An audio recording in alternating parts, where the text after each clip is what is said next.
formalities here. Thanks for coming to our last Illuminations lecture of the semester.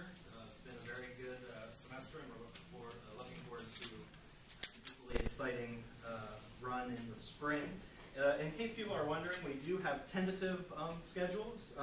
The only things that may change are we might have like a date or two shift, but the people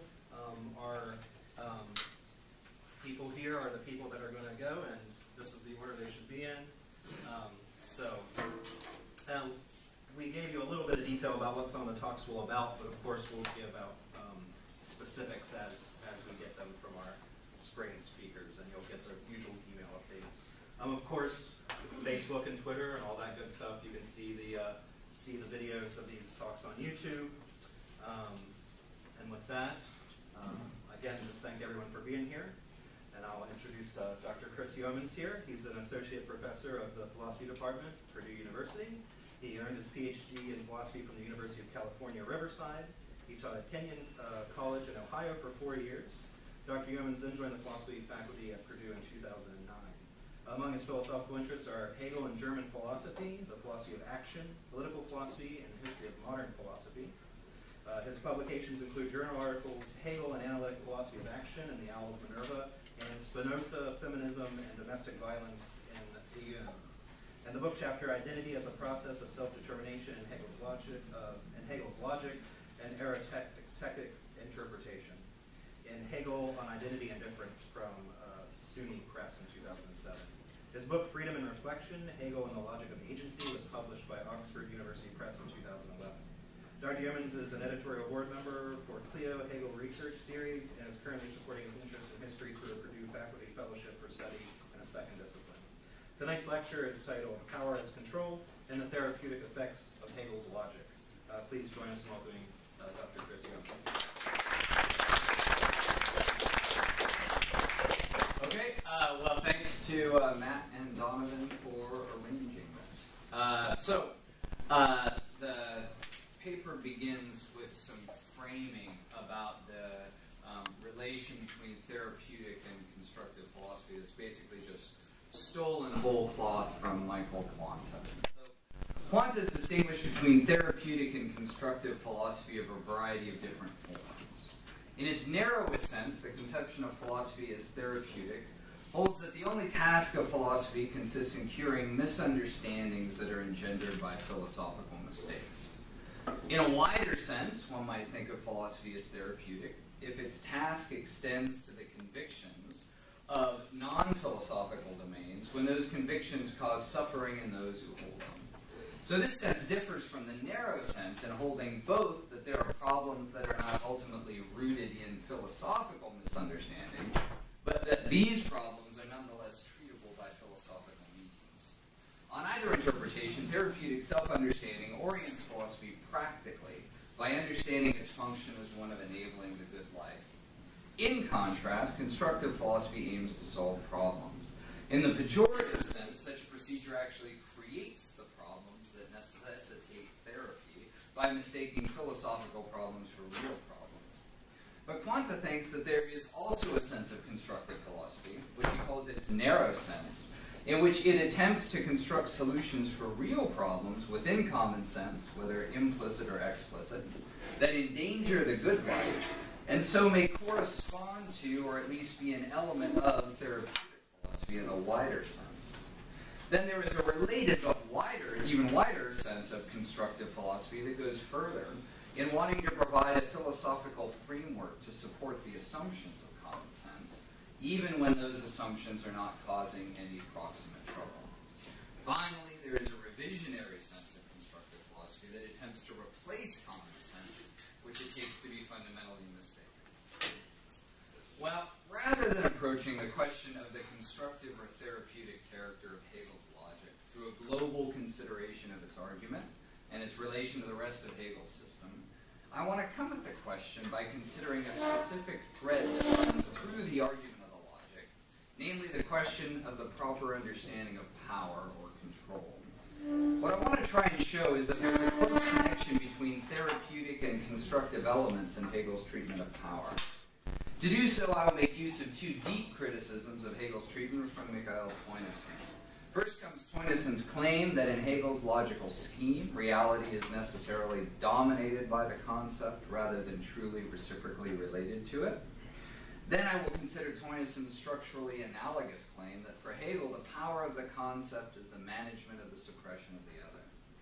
Both of these claims are essentially claims about the way in which elements of the logic of reflection are modified and yet continue to play a role in the logic of the concept. In Hegel's logic, there's three basic parts: the doctrine of being, the doctrine of essence, or the logic of reflection, and the doctrine of the concept. So there's questions about how the second part relates to the third part. Well, the Hegelian response to these criticisms must draw on two quite clearly constructive elements in Hegel's logic. The first is Hegel's claim in his discussion of teleology that the immanence of the end in the means entails the reciprocal transformation of ends and means, and thus a mutability of the end as well as the means and the realization it produces. The second is his claim that the structure of the concept provides a more significant role for contingent particularity than does the model of necessary activity in the doctrine of essence. But the point here is not primarily to keep score. Rather, I want to show how this constructive response has a therapeutic function in revealing the significance of certain expectations about power within Theunissen's criticism. Assumptions which are widely shared and whose initial plausibility accounts for the force of those criticisms. Specifically, Theunissen's argument for his first claim, that reality is dominated by the concept, turns out to depend on the assumption that the concept must serve as a fixed goal in order for its interaction with reality to be productive. Theunissen's argument for his second claim, that the power of the concept is the management of the suppression of the other, turns out to depend on the idea that power requires the overcoming of alterity and thus a repression of difference. Though these are related points, they address two importantly different aspects of the notion of power as control. The first concerns the aspect of guidance that distinguishes power in this sense from blind force. And the second concerns the aspect of effectiveness that distinguishes power from mere activity. The two aspects are internally related, of course. Guidance aims at being effective, and effectiveness is a success term measured by a goal. But as Theunissen's different arguments show, these aspects raise different concerns for the notion of power that are best dealt with separately. Thus, I hope that tracing a dialogue between Theunissen and Hegel on these points can serve a double purpose: to reveal subtleties in Hegel's understanding of power, and to show how the constructive and the therapeutic are joined in Hegel's logic, insofar as his argument attempts to reveal these common expectations about power as misunderstandings precisely by offering an alternative reconstruction of that notion. Okay, so section 1, Theunissen's first complaint. In Begriff und Realität, Theunissen focuses on Hegel's understanding of the truth of finite objects. After noting that Hegel's phenomenological conception of truth requires that the truth of the object come to light only with the revelation of the untruth of its initial take on the object, Theunissen notes that this tension within consciousness is grounded in a tension within the object itself. Finite things both do and do not correspond to their concepts, and a fortiori to the concept itself. But Theunissen holds that Hegel never clearly distinguished two senses of correspondence, as process and as result. As an uncompleted process, the dialogue between concept and reality can be truly reciprocal. But the goal of the completion of the dialectical disclosure of the truth of reality requires the concept to remain immune from the influence of reality. And this is true, on Theunissen's view, because only under the condition that the concept is a fixed goal can reality move towards it and become adequate to it. Thus, despite the fact that Hegel's notion of truth puts the concept and the reality of the object into an apparent dialogue, in fact, reality can only comply with the concept, rather than the two cooperating with each other. As a result, Theunissen thinks, though Hegel initially uses the symmetrical notion of a correspondence, or between concept and reality, to articulate the notion of truth, he ends up with an asymmetrical notion of the overlapping of reality by the concept. In this relation, whatever motility there is in the concept itself is not a matter of it too standing under the claim of reality and opening itself up to it, but rather a result of the resistance reality provides to the concept's attempt to manipulate it under the claim of its own authority. As a result, the finite thing, and thus the finite subject as well, can only be subsumed under the concept rather than transforming itself to become the proper reality of the concept. So though Hegel does not share Plato's complete denigration of the finite as untrue, his contrary attribution of a correspondence between the concept and reality of the finite is insufficient to do justice to the finitude of either subjects or objects. So says Theunissen. Well, there's much to be said for Theunisson's line of argument here. If the conclusion were true, that the finite thing can only be subsumed under the concept, rather than being its expression, this would undermine many of Hegel's most cherished positions, including essential elements of his practical philosophy and his self-understanding of his own difference from Kant. But, for his part, Hegel rejects the assumption that an end must be fixed in order to provide a controlling orientation. In fact, the need to overcome an intentional conception of teleology, according to which a fixed subjective purpose is merely translated into objectivity, is a central theme in Hegel's discussion of teleology. And in that overcoming, both the subjectivity and the fixity of the purpose must be given up. Thus, Hegel holds that what initially appears as a relation in which only the object is transformed is soon bent back on the subject. Quote, "Purpose is in objective being the impulse to its realization. The determinateness of the moments of the concept is externality.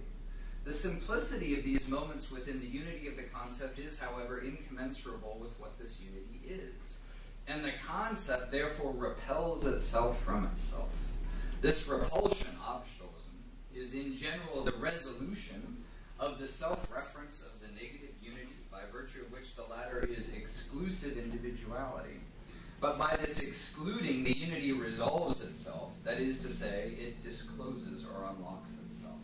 End quote. In this self-repulsion, the concept gains its particular content and thus changes its nature as it discloses itself objectively. This is why Hegel immediately goes on to claim that the means is superior to the finite subjective end as an understanding of purposiveness and serves as the mediating middle term between that end and external reality. Well, what does that mean? We can understand this constructive suggestion in two ways, one more intuitive than the other. To begin with, consider the example of practical reasoning.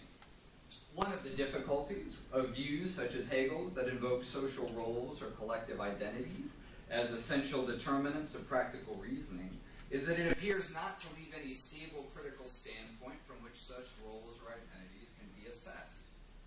But as Anthony Layden nicely puts it, quote, "The requirement of stability of an evaluative standpoint does not require absolute fixity, but rather something more akin to inertia." End quote. So more generally, we might think of the orienting function of the concept qua end as requiring only such relative resistance to change. Or to use another metaphor, we might think of the concept as the wheel that moves more slowly in the mechanism as compared with the quickly turning wheels of the particular circumstances of its realization. This is not yet Hegel's constructive solution in its full glory, but it begins to reveal its therapeutic effects, to show that fixity as such is not required to play the role of orientation to which appeal is made in justifying that fixity. We can go deeper into the constructive suggestion by noting that the inertia metaphor might lead one to think that this is just a matter of the pushback or Gegenstoß of reality against the concept that Theunissen rightly rejects as inadequate. But Hegel's notion of self-repulsion hints at a more striking conception. First, note that the inertia here is on the side of the concept. So if anything, it represents the concept pushing back against the influence of reality, which influence is therefore acknowledged as a form of power in its own right. Second, recall Hegel's view that the greatest realization of the end is the means rather than the state of affairs produced by its use. In In one of his more revealing analogies, Hegel holds that the concept or end is related to objective reality as a purpose is related to the techniques for its realization. This conception, still from the discussion of subjective or intentional purpose, provides some insight into the way that the asymmetry Hegel sees between concepts and reality is nonetheless compatible with the kind of dialogical reciprocity Theunissen thinks Hegel's conception excludes. Interestingly, the asymmetry is not fundamentally one of constancy or stability. Just as many techniques may be used to fulfill the same purpose, many purposes may be served by the same technique. And one can make a change or development of technique one's purpose as opposed to taking techniques to be given resources. The completed result of an identification of purpose and technique is just the full development of the sensitivity of each to the other in their ongoing transformation. But this sensitivity is globally a result or achievement as much as it is locally a process. When interpreted along these lines, Hegel's conception is not so much subject to Theunissen's charge of ambiguity in the face of the process-result distinction, as it is a use of the internal connection between process and result to bring out the deeper structure of the telic relation between concept and object. Of course, Theunissen is right to note the asymmetry between concept and reality in Hegel's understanding of their relation. There is no escaping Hegel's priority of the concept in that relation, but also no general problem for the valorization of finitude is entailed by this priority when it is properly understood. To stick with the current analogy, it is not the case that the technique is subject to the standard of the purpose, but not vice versa. For certain techniques, for example, of musical performance, demand certain ends of their practitioners, for example, the development of specific physical abilities, and we may criticize an unrealizable end as incompatible with prevailing technique. Rather, the asymmetry is higher order, or more theoretical. The concept provides the resources, Hegel thinks, through the terms of universality, particularity, and individuality, the three elements of the concept in Hegel's distinctive understanding. The concept provides the resources of articulating the reciprocal relation in which it stands to reality, whereas, Hegel thinks, objectivist theories of that reality cannot. This is, of course, precisely the point of criticizing the myth of the given, and Hegel's response is certainly to advocate the quote-unquote unboundedness of the conceptual in John McDowell's phrase. But it must be noted specifically that the particularity is the conceptual description for the way that the concept stands under the claim of reality and opens itself up to it, and thus the way that it is unbounded without being frictionless spinning in the void in McDowell's other phrase. Well, he has more than two phrases, but those two phrases in particular come up in this debate. This is why, in the idea, universality is associated with the concept, particularly with actuality or reality, and individuality with the idea itself. This is a way of talking about the unboundedness of the conceptual in a way that is independent of talk of cognitive capacities. That is, that clearly separates the distinction between activity and passivity on the one hand, from that between spontaneity and receptivity on the other, to use a distinction Robert Pippin has made in responding to McDowell. To come back to Theunissen's way of framing things, in this case, the asymmetry involved is compatible with dialogue or communicative freedom. This is Theunissen's sort of master concept. And is somewhat like the dialogue between teachers and students. Bad student. The teachers do learn from students and need to be responsive to their pedagogical needs. Teachers are more responsible than students for setting the terms of the relation in which that reciprocal dialogue is made possible. But if the point about particularity holds, then the conceptual subjective vocabulary itself can explain this point. And intersubjective dialogue then just becomes an important example of Hegel's point, rather than the necessary vocabulary for articulating its significance. More on this in section 2. This view of the asymmetry, hyphen or overlapping, are compatible. The concept's simple relation to itself in its übergreifende of reality is to be found precisely in the way that, of itself, It opens itself up selectively to the influence of reality, and therefore stands under the requirement of corresponding to reality. And since even the way that reality is open to the influence of the concept is to be understood in conceptual terms, there is an asymmetry between the two terms. As we will see in the next section, for Hegel this follows from the way that the basic conceptual terms, universal, individual, particular, are each capable of mediating each other in a way that objective conceptions of relation, particularly force and causation, are incapable. If the interpretation offered here is correct, then it is a misunderstanding of Hegel's conception of the relation between concept and reality to assume a fixed goal, as Theunissen does. Furthermore, since for Hegel the necessity of the change of the end derives precisely from the immanence of the goal and the means, that is, from their equality or non-dialectical correspondence, there is no reason to think that such a change ceases to be important in the transition further on in the logic through internal teleology to what Hegel calls the idea, which is just concept and reality, or concept and actuality. Quite the contrary, the more thoroughly the end becomes immanent in the means, the more necessary its transformation becomes. This is what's going on in Hegel's discussion of theoretical cognition and practical willing as shapes of the idea, where the former, that is theoretical cognition, takes reality as what is genuine and fills abstract subjectivity with it, thus allows reality to determine its content. And the latter, that is practical willing, takes subjectivity as what is genuine and modifies objectivity in accordance with it. Furthermore, true necessity is the threshold of willing, since such necessity, the goal of even theoretical cognition, can be grounded only in the valorization of subjectivity as constitutive of its relation to objectivity, and yet even in willing, that necessity presents itself only as partial with respect to the claims of objectivity, that is, as a mere ought whose resolution requires a return to the presupposition of theoretical cognition that objectivity is truth. Hegel's construction of goal-directedness thus has a therapeutic function, which is that it shows the fixed end conception of purposiveness to be a mistaken overgeneralization from what is, in fact, a limit case.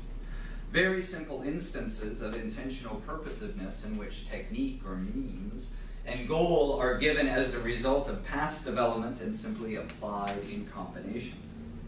This is to charge Theunissen with the familiar Hegelian misdemeanor of artificially separating the process from the result of its achievement. Only here that separation is made more tempting by the fact that the result itself is a process, only a more local one, so the abstraction more easily goes unnoticed. But note that the kind of therapy here is more Aristotelian than Wittgensteinian, in that it addresses not a confusion brought on by misunderstanding of how words are used, but rather an overgeneralization of a partial truth.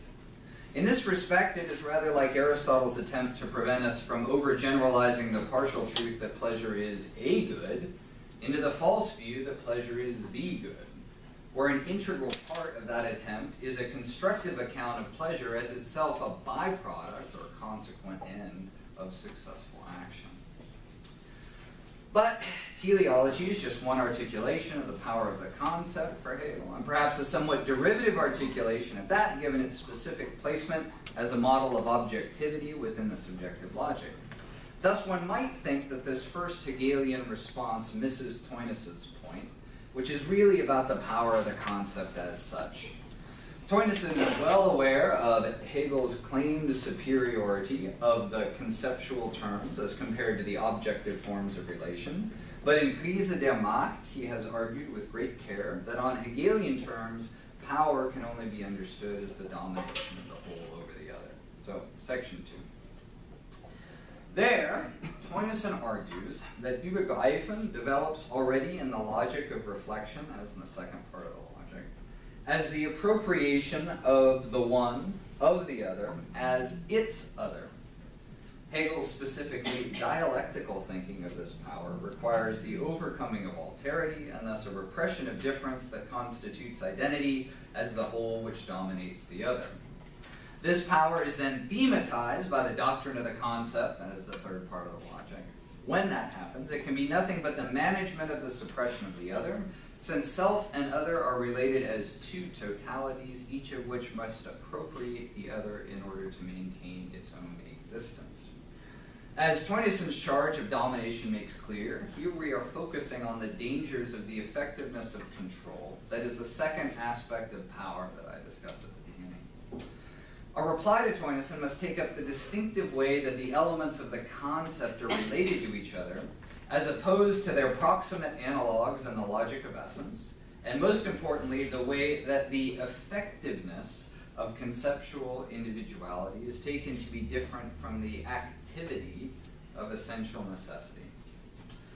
This latter topic is important because though Theunissen focuses his criticism on identity, difference, and contradiction, the theory of productivity that begins with these terms, that is, in the architectonic description, in the discussion of the determinations of reflection at the beginning of the second part of the logic, is continually developed in the course of that second part, the doctrine of essence, and the proximate source of the power of the concept is to be found later on, in the interpretation of necessity as a kind of activity. In the encyclopedia logic, this interpretation is summarized in clear but condensed form in section 148 as the connection between three elements, fact or Sache, condition or Bedingung, and activity or Tätigkeit. Very briefly, the activity expresses the fact in a determinate fashion under certain conditions. More technically, and using the vocabulary of modality in which it is embedded, the fact, or Sache, is posited as something inner and possible by reference to the external existing condition, and in this positing is presupposed that it has its own proper content that is expressed in existence through the utilization of the resources presented by the conditions. The conditions are those actual features that are posited by the fact in such a way that their independence is presupposed. And activity both posits and presupposes its own condition, the condition and the fact.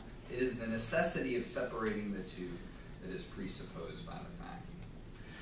The schema developed in section 148 has extensive consequences for the doctrine of the concept. That is the third part of the logic. This is made clear by the way that in the closing of the doctrine of essence in the greater logic, Hegel introduces the elements of the concept as better understood forms of the elements of active necessity. As always in Hegel, proper conceptualization is a transformation of what is conceptualized, and Hegel marks the change by emphasizing the way in which each of the three conceptual elements, that is universal, particular, individual, shows itself to be the whole only by quote-unquote negative self-reference to the other two, and thus that freedom is, quote, the mode of relation of the concept, end quote. To paraphrase this negative self-reference, we might talk of the way in which each opens itself to the others, or it determines itself to accept the influence of the others, or in Hegelian terms, to be a semblance or shine of the other. Or we might say, using Theunissen's language, to stand under the claim of the other, or with McDowell, to be quote-unquote rationally vulnerable to the other.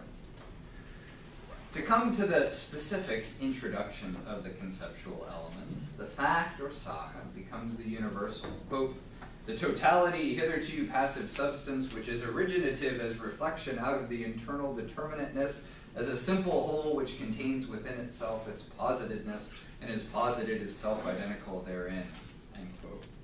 Here the emphasis is clearly on containment, which also comes out in Hegel's characterizations of universality in terms of the simplicity and purity of its self-reference. While this looks to be grist for Theunissen's mill, since such purity is easily understood in terms of the overcoming of alterity. And, in fact, universality marks that openness to influence that is secured by the capacity to undermine the significance of that influence by exceeding its limited context. For example, this is the openness of an algebraic expression to the influence of different values of its variables, or the openness of property rights claims to different events affecting the underlying possession. Here there is a vulnerability of indifference, but only when that German term, Gleichgültigkeit, is understood also positively as equal validity. It is from this perspective that Hegel characterizes the universal as a free and non-violent power, And with respect to this specific conceptual function in isolation, it seems right for Theunissen to understand it on analogy with the defective model of the love of God, according to which God merely condescends to take up our facticity rather than engaging in a truly mutual or intersubjective love. But Hegel tries to show that the function cannot be taken in isolation, or rather, that precisely by taking the function of universality in isolation, we see it as one particular function among others.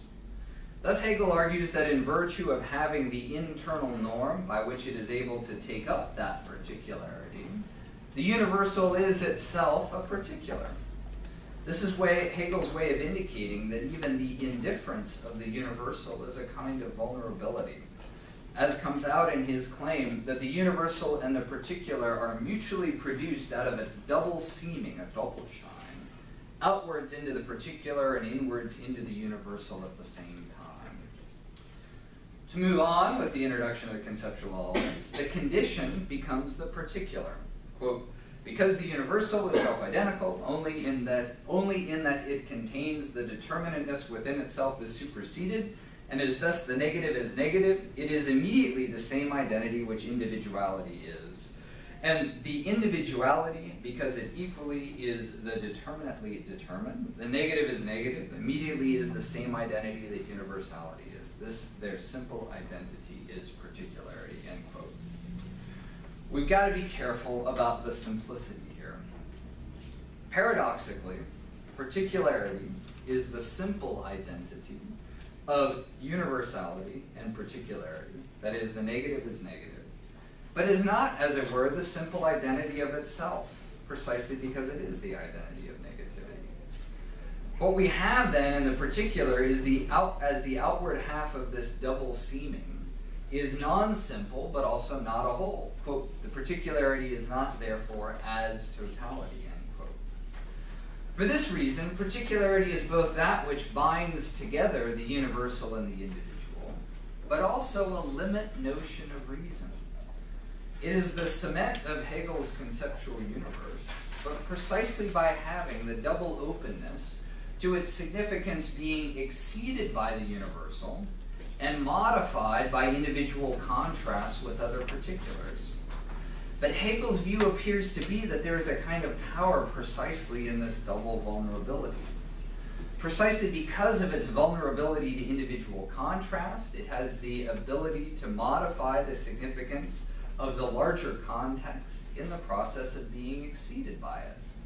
And precisely because of its vulnerability to being exceeded by the larger context, it brings its own distinctive content to its contrast with other particulars, unlike, for example, the structure of Dasein.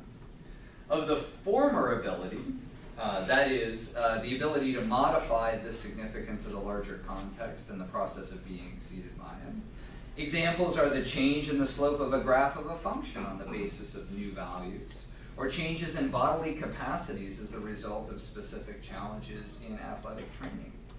Examples of the latter ability, right, this is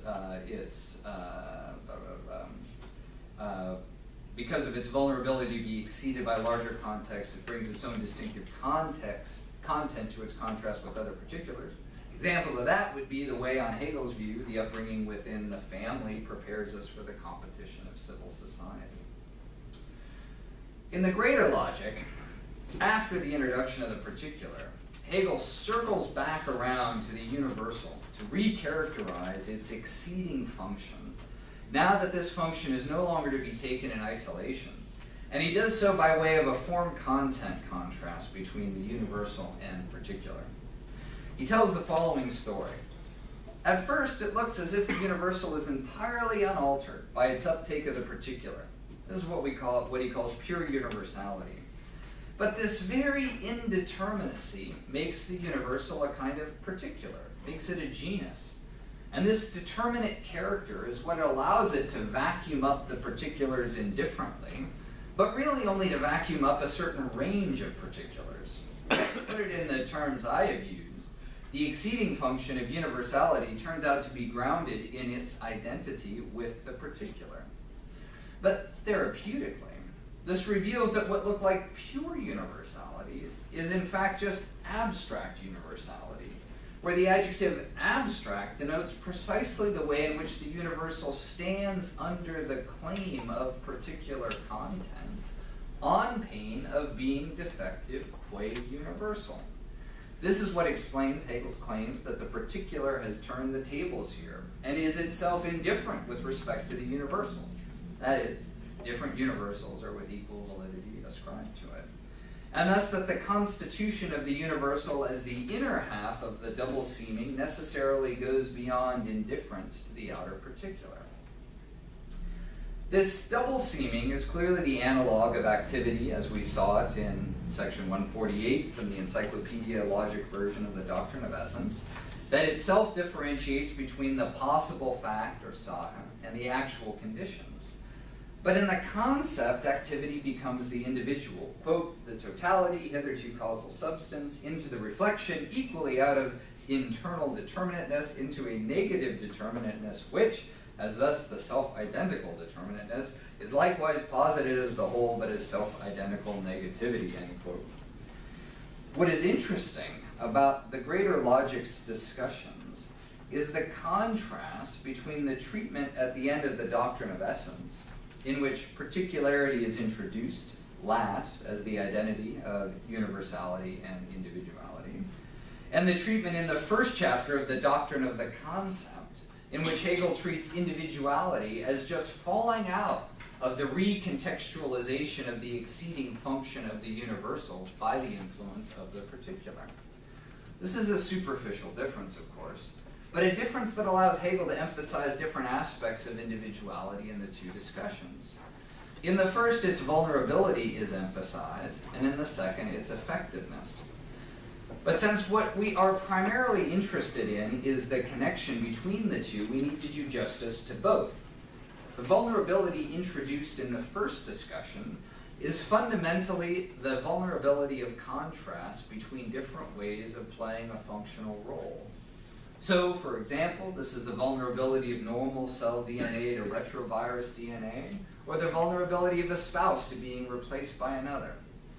In the second discussion, the emphasis on effectiveness tries to get at the way that this vulnerability is essential to the power of the concept, in virtue of that power being exercised as part of a project that can fail, a project that involves bringing the differences between the particulars back to a unity that is opposed to the abstract universal and is accord with their own nature.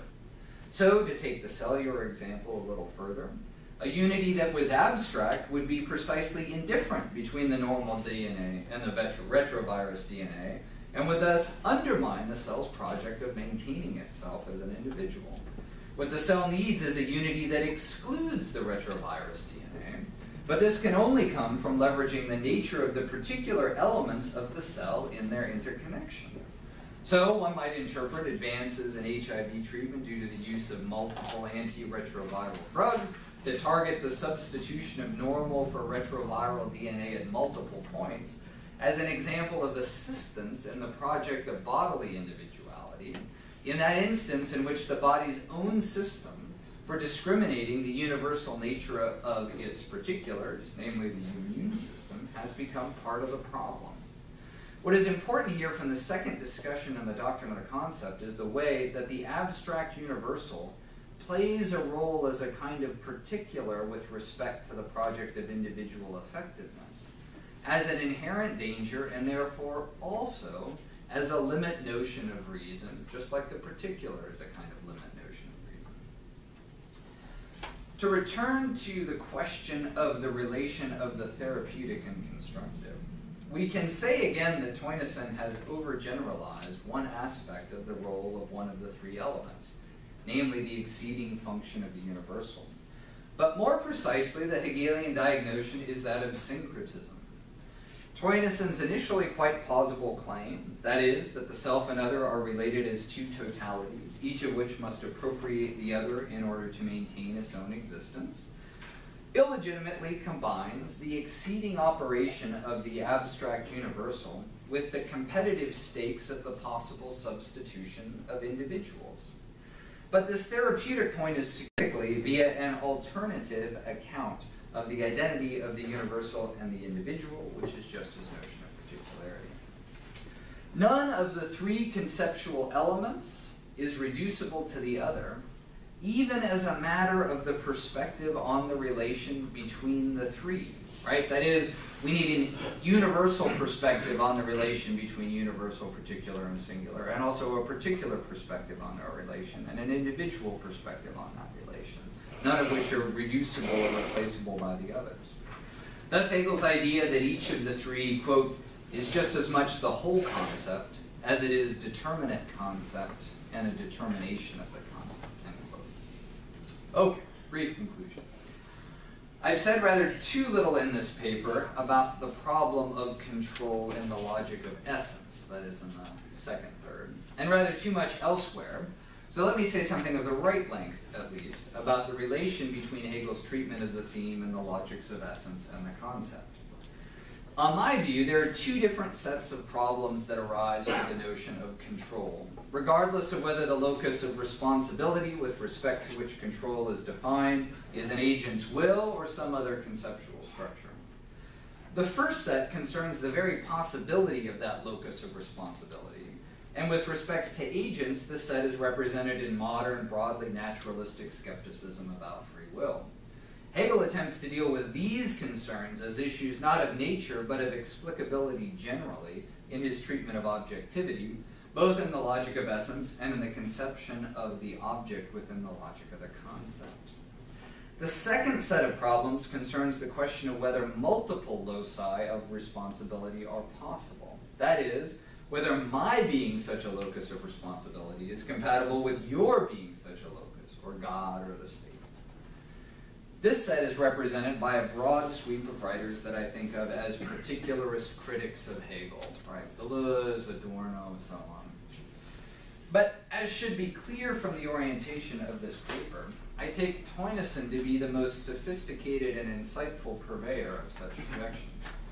Hegel takes up these concerns in the logic's account of subjectivity and its relation to objectivity, and that's what this paper is primarily about. In my view, both sets of concerns about the notion of control are legitimate, neither confusions nor pseudo-problems.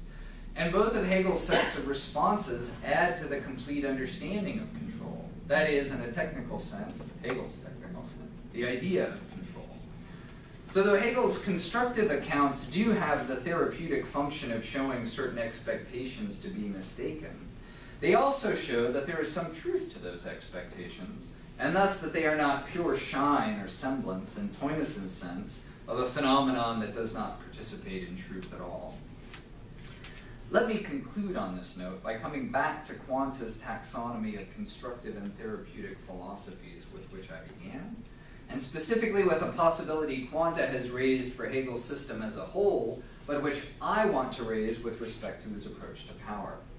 The possibility is that one might be able to defend Hegel from the charge that his thinking is constructive in the objectionable revisionary sense, if one could show both that he actually preserves rather than reinterprets the central assumptions of common sense, and that his own systematic philosophical assumptions are necessary for that preservation. If he could do so, Quanta thinks, he could supersede the distinction between the narrow sense of constructive philosophy, according to which philosophy limits itself to constructing solutions for real problems within common sense, and its wider sense, according to which it builds a philosophical framework for those solutions, and in so doing show that the therapeutic project required constructive philosophy. Quanta thinks there are three reasons why Hegel cannot successfully make this double move in the case of his philosophy as a whole. Let me conclude by saying at least why these three reasons are not true of his treatment of control. First, Quanta argues that Hegel's taking skepticism seriously, with its requirement for a firm foundation, involves responding to an assumption that is decidedly not a part of common sense. But I think that the basic conception that drives Theunisson's criticisms, that power requires a fixed goal to which all other conditions are subjected as powerless, is widely shared and initially quite plausible, and in fact serves as the common sense element that motivates particularist critical interpretations of Hegel.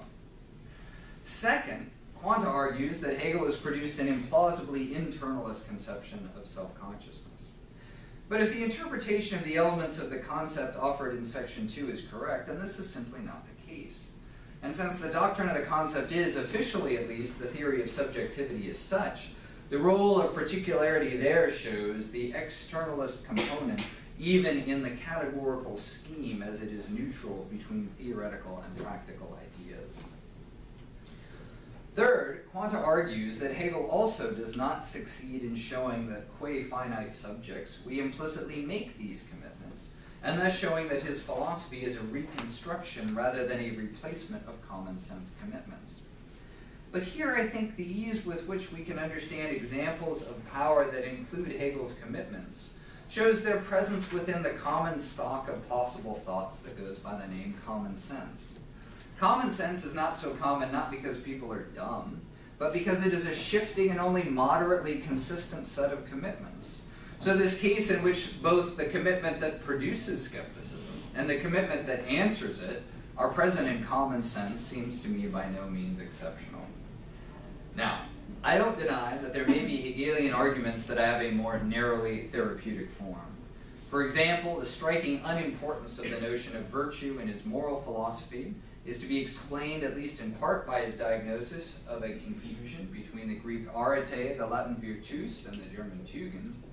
But whatever therapeutic effects his discussion of control produces are intertwined with a fundamentally constructive response to the problem. Thank you. On the others, and the section on Sartre where he critiques Hegel. So, and what I wanted to ask about was, so I have to find the passage because I wasn't expecting to be on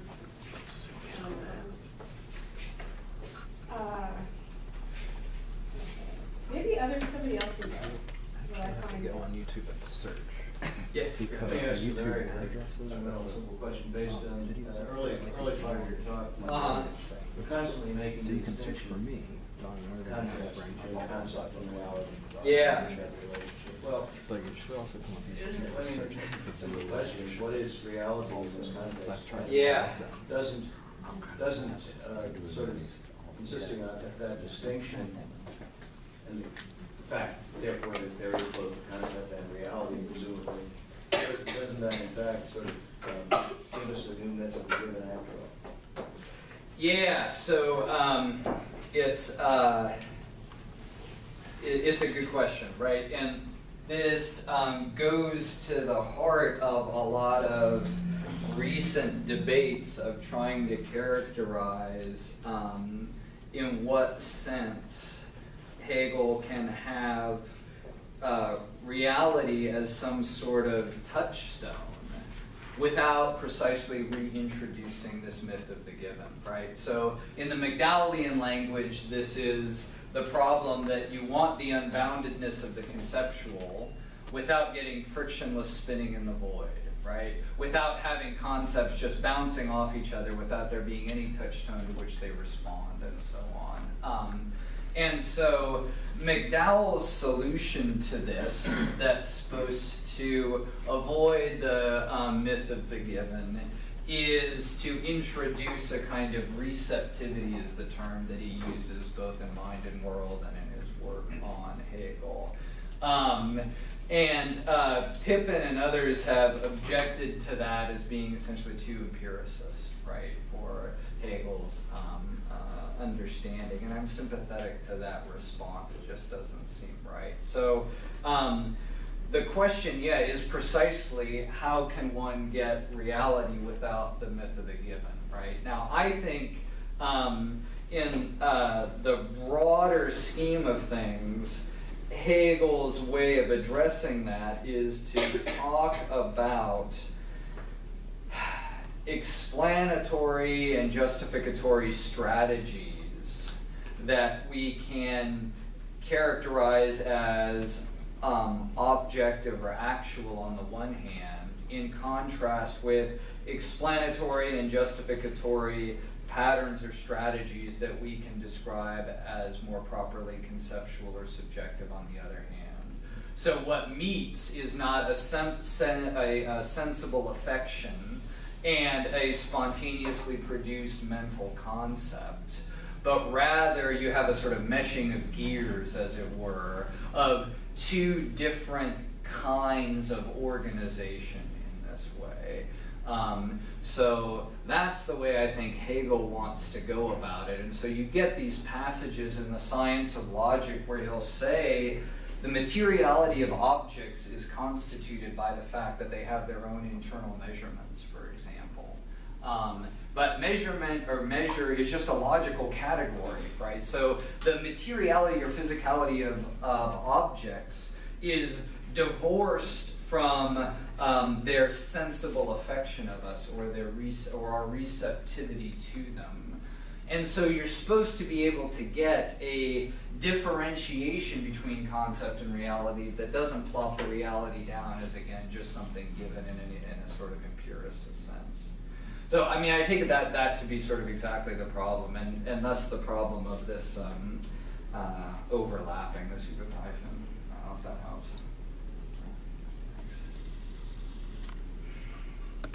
Didn't help you. Yeah, no, well, I mean, that's fine. There's a lot there that I wanted to follow up on, so I'll save this for later. For sure. If that's fine with you. So from on the one hand, you can talk about this with this issue of reality and the relation to mind from the perspective of the finite knower and the finite knower's relation to, the object. Yeah. Right? But then on the other hand, there's the whole metaphysics that's going on in Hegel, where everything is mind, in a sense, right? Everything is mind knowing itself, ultimately, in the whole. Yeah, so that would be another way of putting the unboundedness of the conceptual. Yeah. Internal relations within the subjective or within the conceptual. Right. That's the way I would cash out mind knowing itself. Well, I mean, can you say more about that? Yeah, so I guess maybe a way to put it is I don't see those two parts as being fundamentally distinct. Right, they're not. The perspective of the finite knower and the metaphysics of. Right, because mind knows itself ultimately through the processes of the finite knower. And finite knowers know themselves ultimately through these absolute processes as well, right? It works both ways, yeah. So they're intertwined in that way, is the way that I want to say it. So one of the things that you also said is that there's no fixed goal. But it seems to me that given Hegel's metaphysics, there is a fixed goal. The metaphysics dominates. Yeah, but then what's the fixed goal? Well, the fixed goal is just the procedures through which mind knows itself. They have to go through these procedures. Yeah, I think that's right. But in a way, I mean, that's a strange sense of a goal, right? To have a procedure as a goal. And so in a certain sense, I agree with that characterization. And yet I think it's of the very nature of that procedure that it is recursive and self-modifying. And so the procedures change. So the logic that Hegel writes is not the logic that Aristotle writes. And Hegel, in my view, doesn't think that the logic we would write today would be the same as that logic, right? Hegel doesn't think, for example, that you can get the stuff that's in the doctrine of the concept until you've got Kant. Right? Kant's central for that stuff. Yeah, but so there's there's a historical mutation. But there is a final, there's an ultimate procedure that is, reason. I mean, the way that reason knows this. So there may be, inadequate accounts, right? So Aristotle's is maybe not as Hegel thinks that Aristotle's is not as adequate as his, right? So there is the most, or a most adequate account of these procedures, and moreover, these procedures are ultimately going to have to do with the way that finite minds come to recognize one another. I mean, that's the ultimate goal, right? So there's going to be. I agree with both those things, but I also think those are pretty general goals, and there's room for an awful lot of development and change in what those mean. in the continual processes of working through them. So I don't think it's certainly true at a certain level of abstraction to say that those are the goals. But I guess I want to say that that abstraction hides the mutability of the actual procedures as they operate on themselves, both at the general level of conceptual relations and at the particular level of relations. What did you say? Okay, this is a lie. I wouldn't want to dominate everything. But what did you say that, though, when you're talking about this issue of mutual recognition? So yes, I agree with you that there may be many different historical processes through which people work out the problem of mutual recognition, right? And that it's not going to be one fixed story, but there's this goal, which is, you know, this ultimate mutuality.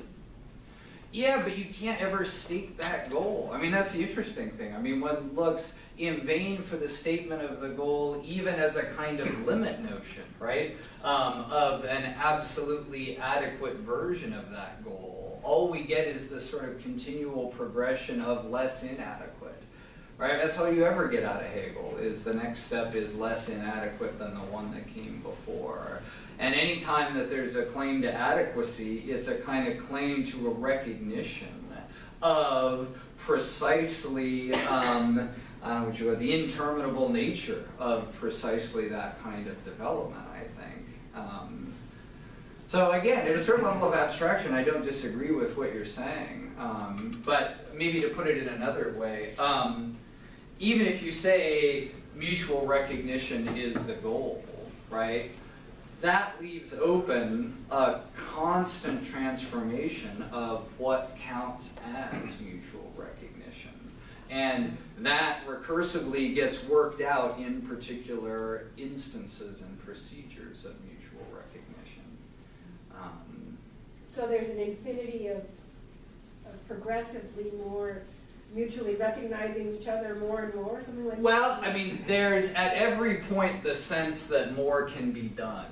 Right? I mean, think Kant's response to the mathematical antinomies here, right? At every point we can subdivide, we can go bigger, we can go out further, without a commitment to it goes forever, right? I think that's, that Hegel wants to generalize that kind of Kantian response. He just wants to say that has nothing to do with transcendental idealism. It's a general conceptual truth, my way of thinking. Dan. So it's sort of an unfair question because it's jumping out of your paper, but it's stuff I've heard you talk about in conversation. It's sort of, now listening to your paper, it makes sense. Like a practical way of thinking about this is like the notion of rights, or like human rights, because on the one hand it's like a super abstract universal that's applicable to everyone, but it's not really going to work unless it can be made very particular to me here and now. And it also seems to lie the nexus of your two, like therapy and construct, because it's enabling the good life for all of us, but it's solving a very particular problem of rights and stuff. Could you? So it's an unfair question because it's jumping out. But is there a way to restate? Can you like take this concrete example and restate your paper in terms of rights as an abstract that needs to be made absolutely particular? Yeah. So it's. Let's start with the universal particular relation, right? So in terms of rights. On the one hand, what you want to say is the notion of a right, take the notion of a property right, is a universal characteristic, and it's absolutely indifferent to all the different kinds of property that you could have, different ways of taking possession, different ways of losing possession, and so on, right? So it's a commonplace in the philosophy of law to distinguish between property and possession, even if possession is 9/10 of the law, right? There's still, it's not 10/10, right? That's distinct, right? Having something is distinct from having a right to have that thing, right? So there's a kind of indifference there of the property right to what the thing is. But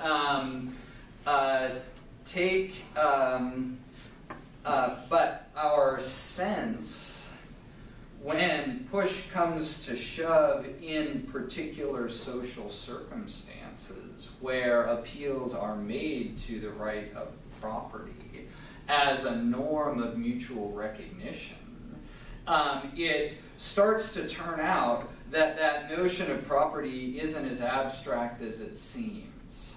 And it's going to privilege certain kinds of claims as opposed to certain other kinds of claims, right? So here's an example from the French Revolution, right? So you get the announcement of general property rights in the French Revolution, and here's what mixed race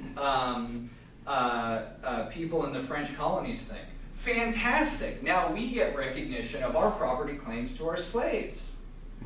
That's what we get out of this. That's what property rights mean. And if you don't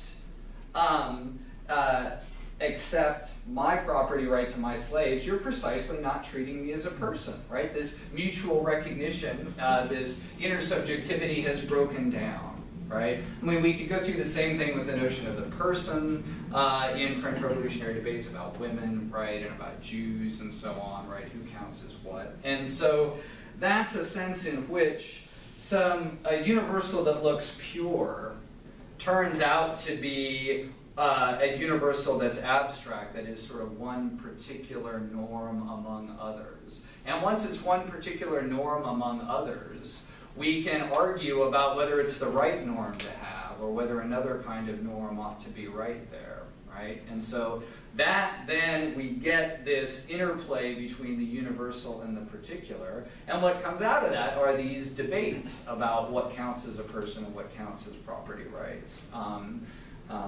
So in that sense, we're moving the notion of a right, particularly property right, from being pure universal to an abstract universal, and then all of a sudden it has to be responsive to the particulars, and then all of a sudden you got to get down into the nitty-gritty of what actually counts as property, right? And that's why it's not a simple phrase. It's a course, a semester or two course in law school to figure out the basics of what property actually means, legally speaking, and so on.